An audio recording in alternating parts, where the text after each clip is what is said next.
আসসালামু আলাইকুম। HSC 26 batch, HSC 27 batch Eid শেষ হওয়ার পরে সব থেকে বড় যে প্রবলেমটা আমরা ফেস করি সেটা হচ্ছে ভাই পড়াতে ফ্লো থাকে না। আমি তোমাদেরকে আজকে আমার নিজের লাইফের একটা গল্প বলবো। আমি করোনার টাইমের ব্যাচ, আমি নিজে এটা ফেস করে আসছি অ্যান্ড দেন আমি পড়ার ফ্লোতে ব্যাক কেমনে আসছি এটা তোমাকে অনেক বেশি হেল্প করবে। কোভিডের গল্পটা আমি তোমাকে এখানে একদম স্লাইড এনে নিয়ে বোঝাবো। এক ছোট্ট একটা জায়গা আছে, এই জায়গাটা যদি তুমি কাজ করতে পারো পড়ার ফ্লো তোমার ইনশাআল্লাহ ব্যাক আসবে। আর তোমরা জানো যে মার্চের শেষে আমরা 27-এর একাডেমিক অ্যাডমিশন একটা কুপন দিই। এটা মার্চ শেষের কুপনটা হচ্ছে MAR27 এবং কম্প্যাক্ট রিভিশন ব্যাচ যেটা এইচএসসি 26-এর সেখানে একটা কুপন আছে, কুপনটা হচ্ছে MAR26। কুপনগুলো অ্যাপ্লাই করলে মান্থ এন্ডের সব থেকে বড় ডিসকাউন্টগুলো তোমরা পাবা, সব থেকে কম প্রাইসের কোর্সগুলোতে যুক্ত হতে পারবা। আসো আমরা আমাদের প্রবলেমটাতে যাই। আমি এখানে তোমরা যেটা শিখাবো, আমি জানি আমরা সবাই অ্যাভারেজ টিয়ারের স্টুডেন্ট, আমরা সবাই মিডল লেভেলের স্টুডেন্ট, মিড টিয়ারের স্টুডেন্ট। সো এখান থেকে টপ লেভেলে যাওয়া কি আসলে সম্ভব কিনা, তুমি যাইতে পারবা কিনা ভাই, এটা আমি আসলে একদম কনফার্ম বলতে পারি না। তবে এতটুকু বলতে পারি, ছোট্ট একটা স্ট্র্যাটেজি যেটা আমি ফলো করছি কোভিডের সময়। 2 দিন পর পরে, যে বললাম কোভিডের গল্পটা, 2 দিন পর পর এক্সাম পিছায় দিবে। এক্সাম হবে কি হবে না, আচ্ছা আমরা পড়তেছি, 2 মাস পড়ছি, আবার ধুম করে বললো যে এত তারিখে বুয়েটের প্রিলি পরীক্ষা হবে, আবার আমরা বসে গেলাম। এই যে একবার পড়ি, একবার রিল্যাক্স দিই, একবার পড়ে রিল্যাক্স দিই, প্রতিবারে মানে আমি তোমাকে সংখ্যাই বলতে পারবো যে কোভিডের সময় আমি কমপক্ষে হলে 12 থেকে 13 বার পড়ার ফ্লো হারাইছি, এগেইন গেইন করছি। সো পড়ার ফ্লো হারানোটা খুব স্বাভাবিক। যারা ভিডিওটা দেখতেছো পড়তে ইচ্ছা করে না, পড়া যাচ্ছে না, এই জিনিসটা প্রেটি নর্মাল, এটাকে নর্মালি নাও। বাট যে জিনিসটা অ্যাবনর্মাল সেটা হচ্ছে ভাই পড়ার ফ্লো চলে গেছে বাট আমাকে ব্যাক টু নর্মাল আসতে সময় লাগছে 1 মাস। এইটা হচ্ছে অ্যাবনর্মাল। পড়ার ফ্লো ব্যাক আনতে যদি তোমার সময় দরকার পড়ে, আমি তোমাকে চ্যালেঞ্জ করে বলতে পারি এটা জাস্ট ম্যাক্সিমাম 3 দিনের খেলা, তোমাকে জাস্ট এই ওয়েতে যাইতে হবে। তো আসলে আমরা একটু দেখি যে আমরা ভুলটা কোথায় করি। আগে আমরা একটা অ্যাভারেজ স্টুডেন্ট দিয়ে দেখেছি, কারণ আমরা এরকম আমি এই ভুলটা করতাম, রিয়েলাইজ করার পরে আমি চেঞ্জ করছি। অ্যাজ আ অ্যাভারেজ স্টুডেন্ট আমরা কি করি, প্রথমে থিওরি অথবা আমরা ক্লাস দেখি, যে একটা ভাই থিওরি করলাম, ক্লাস দেখলাম, হয় বই থেকে থিওরি পড়তেছি বা ক্লাস দেখতেছি, এতটুকু পর্যন্ত খুব নর্মাল, এটা করতেই পারি আমরা, এছাড়া অপশন নাই। নেক্সট আমরা যে কাজটা করি, এখান থেকে আমরা একটা সুন্দর নোট বানাই, ভাই যা যা পড়াচ্ছে আমি ওই স্টেপে একটা নোট বানায় ফেলাই। সো নোটটা একটু বিশাল হওয়ার চান্সই বড়, কারণ তুমি অনলাইনে যত মেজরিটি ক্লাস তুমি দেখবো সবগুলোর ক্লাস ডিউরেশন অনেক বড়। মানে আমাদের ফাউন্ডেশন ক্লাস ছোট কম্প্যাক্ট, বাট আমি জেনারেলাইজড বলতেছি, তোমরা যেটা দেখতেছো। নেক্সট এই নোটটা হয়ে গেল, বাট এই নোটটা কিন্তু তোমার কোনো ফাইনাল নোট হয় নাই। মানে এই নোটটা কিন্তু তুমি পরীক্ষার আগের রাতে পড়তে পারবা না, কারণ তুমি এখনো ম্যাথ সলভ করো নাই, কিচ্ছু করো নাই। সে নোটটা হয়ে যাওয়ার পরে তুমি এবার যাও ম্যাথ সলভ করতে। এখন এই ম্যাথ সলভ করতে যে আর অনেক নতুন নতুন কনসেপ্ট মাথায় আসে, কিন্তু এগুলো তোমার আর নোটে ঢুকানোর মতো অবস্থা হচ্ছে না, কারণ এই একটা নোটে তোমার হয়ে গেছে 200 পেজের। সে এখন আর কি করব। Last but not the least, আমরা এবার চিন্তা করি রিভিশন দেওয়ার। কিন্তু একটু খেয়াল করলে দেখো এই প্রসেসটা কিন্তু খুব হেক্টিক। মানে আমি তোমাকে অভয় দিয়ে বলতেছি, তুমি তো ভয় পাইতেছো যে ভাই এত হেক্টিক প্রসেস, এটা তো শেষ করাই পসিবল না। মানে এই জিনিস আমি প্রত্যেকটা সাবজেক্ট, প্রত্যেকটা পেপার, প্রত্যেকটা চ্যাপ্টারের সাথে করবো, ইজ ইট ইভেন পসিবল? ভাই আসল কথা এটা পসিবল না।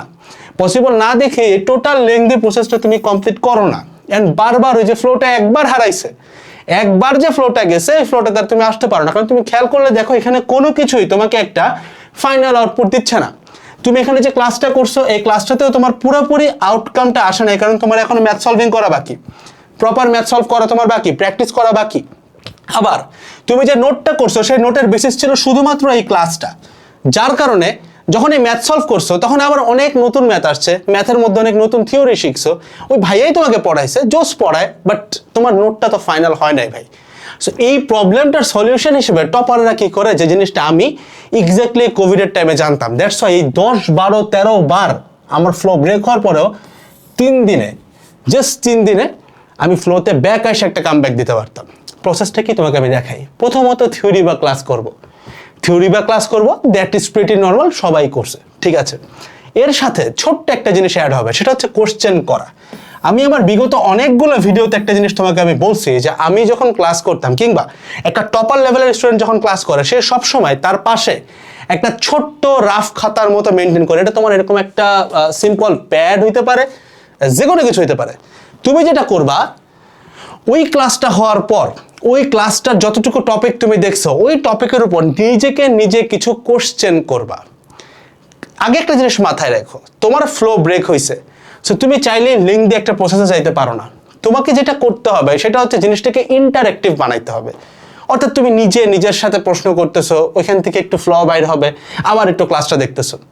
সো ধরো তুমি একটা কম্প্যাক্ট ক্লাসই করতেছো, একটা ফাউন্ডেশন ক্লাসই করতেছো, ক্লাস করার সময় তুমি যদি কোশ্চেনগুলো করো, খুব সহজে কিন্তু তোমার কনসেপ্টগুলোর মধ্যে যদি কোনো ফাঁক থেকেও থাকে তোমার জানার, সেটা খুব ইজিলি বের হয়ে আসবে। সো দেখো আমরা কিন্তু এই পর্যায়ে এসেও কোনো নোট করি নাই। এর পরের স্টেপে আমরা কি করি, এই যে জিনিসটা গুছাইলো, এই গোছানো পর্যায়ে যায় আমরা নোটটা করি। লাভটা কি হইলো তুমি একটু খেয়াল করলে দেখবে সিম্পল একটা প্রসেস, বাট এখানে অনেকগুলো ফ্লো আছে। এই নোট করার পরে আমরা হচ্ছে ম্যাথ সলভিং করি। তো এখানে ছোট্ট একটা খেলা আছে, আমি তোমাকে বলি।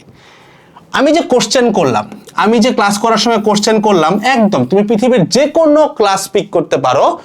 ওই ক্লাসে দাঁড়ায় তুমি যদি নিজেকে প্রশ্ন করো, তাহলে দেখবা ভাই আচ্ছা এই জিনিসটা কি এরকম হইতে পারে, এরকম কিছু সন্দেহ হবেই। সন্দেহ যদি তৈরি না হয় তাহলে ভাই আমরা মানুষ না, সন্দেহ তৈরি হবেই। ওই সন্দেহটার উত্তর পাওয়ার জন্য তুমি হেল্প নিবা ম্যাথ সলভিং এর। তখন তুমি বিভিন্ন ম্যাথ সলভ করবা। তুমি দেখবা আমাদের প্রত্যেকটা কোর্সের সাথে ম্যাথ সলভিং থাকে, যেমন সিআরবিতে সিআরবি এর ম্যাথ সলভিং আছে, একাডেমিক অ্যাডমিশনে সিআরবি, কোশ্চেন ব্যাংক, এরকম বিভিন্ন ম্যাথ সলভিং ক্লাস আছে। তোমরা আমাদের ফিচারগুলো জানো, এটা নিয়ে আমার বলার কিছু নেই। সো এই কোশ্চেন করার কারণে তোমার যে ম্যাথ সলভিং ব্যাপারটা ইন্ট্রিক্ট হইলো বা অ্যাক্টিভেটেড হইলো, এই জিনিসটা তুমি জানার জন্য আবার এই ক্লাসের help now. In the end তোমার এই নোটটার ভিতরে সবসময় এক্সট্রা জিনিসপত্র অ্যাড হইতে থাকে। ইভেনচুয়ালি তুমি যে নোটটা বানাও, সেই নোটটা একটা ফাইনাল নোট হিসেবে তৈরি হয়। কিন্তু এখানে একটা সহজ খেলা হচ্ছে, এটা যেমন একটা লেংদি প্রসেস, কিন্তু তোমাকে কোনো আউটকাম দিচ্ছে না। আউটকাম কেন দিচ্ছে না বুঝো, কারণ তুমি যে নোটটা বানাইছো ভাই, এই জায়গাটা একটু মনোযোগ দাও। তুমি যে নোটটা বানাইছো, সেই নোটটা তোমার ফাইনাল না, কারণ এখানে ম্যাথ সলভ করার সময় কিছু থিওরি পাইছো, রিভিশন দেওয়ার সময় দেখছো যে আচ্ছা এই জিনিসটা একটু সংক্ষেপে আমি মনে রাখতে পারতাম। সো চেঞ্জ হয়েছে। সো তুমি যে নোটটা করছিলে সেটা ফাইনাল হয় নাই। সো আলটিমেটলি ফাইনাল আউটকাম তুমি পাও নাই। এই প্রসেসে যাওয়ার কারণে প্রসেসটা একটু হিজিবিজি, কিন্তু তুমি ক্লাস করার সময় জাস্ট এই একটা জিনিস মেনটেন করার কারণে তুমি নিজেকে কোশ্চেন করছো।